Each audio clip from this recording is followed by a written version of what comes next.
Zdravím vás, moje meno je Samuel a dnes vám predstavím užitkový Citroën Jumper, ktorý pod svojou prednou kapotou ukrýva úsporný naftový motor, 6-stupňovú manuálnu prevodovku a pohon prednej nápravy. Priestranný trojmiestny interiér ponúka pohodlné látkové sedadlá, analogový prístrojový panel informujúci o všetkých podstatných údajoch, manuálnu klimatizáciu a chýbať nemôže ani pripojenie smartfónu pomocou USB.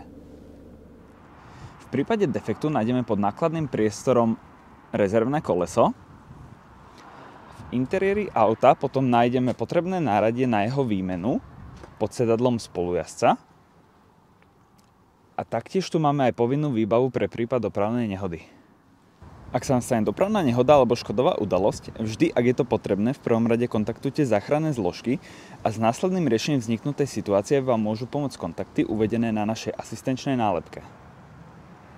Ak vám auto signalizuje nedostatok niektorej z prevádzkových kvapalín, vždy túto kvapalinu bezodkladne doplňte. V prípade Jumperu sa všetky prevádzkové kvapaliny doplňajú pod prednou kapotou, ktorú otvoríte potiahnutím plastovej páčky. Prednú kapotu už máte teda odistenú, stačí otvoriť potiahnutím páčky v strednej časti a netreba zabudnúť ani na vzperu.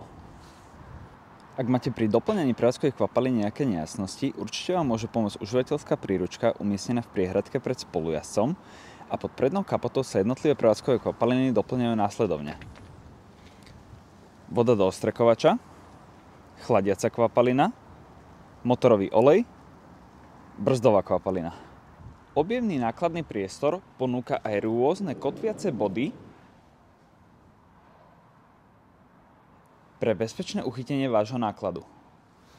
To je z mojej strany na teraz všetko, ja vám želám veľa šťastných a bezpečných kilometrov a vy si nezabudnite pred koncom zmluvy zarezervovať ďalšie nové auto.